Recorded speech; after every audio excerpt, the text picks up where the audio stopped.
O'zbekistonda bo'layotgan eng so'nggi hodisalardan xabardor bo'lmoqchi bo'lsangiz, bizga obuna bo'lishni unutmang.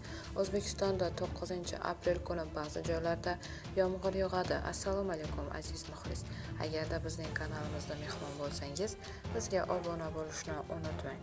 O'zgidromet 9 aprel chorshanba kuni uchun ob-havo prognozini e'lon qildi.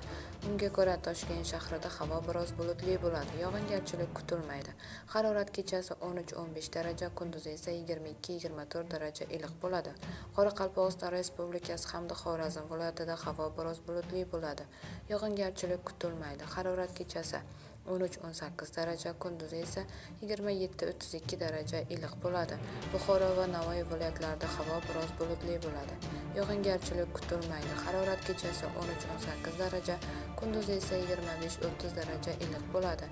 Toshkent, Sirdaryo viloyatlarida havo biroz bulutli bo'ladi, yog'ingarchilik kutilmaydi. Samarqand, Jizzax viloyatlarida kechasi va ertalab ba'zi joylarda yomg'ir yog'adi, momaqaldiroq bo'lishi mumkin.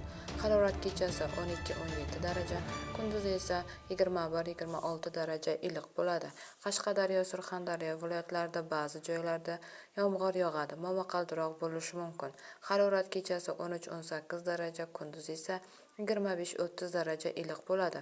Andijon, Namangan, Farg'ona viloyatlarida havo biroz bulutli bo'ladi.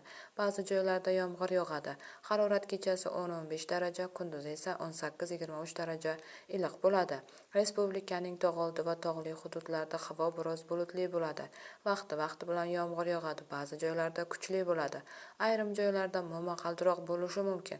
Toshkent va Namangan viloyatlarining tog'li hududlarida qor ko'chishi xavfi bor. Harorat kechasi 5-10 daraja, kunduzi esa 13-18 daraja iliq bo'ladi. Bu xabarni barcha do'stlarimizga jo'natib qo'yamiz hamda videomiz ostida bir dona like tugmasini bosishni unutmaymiz.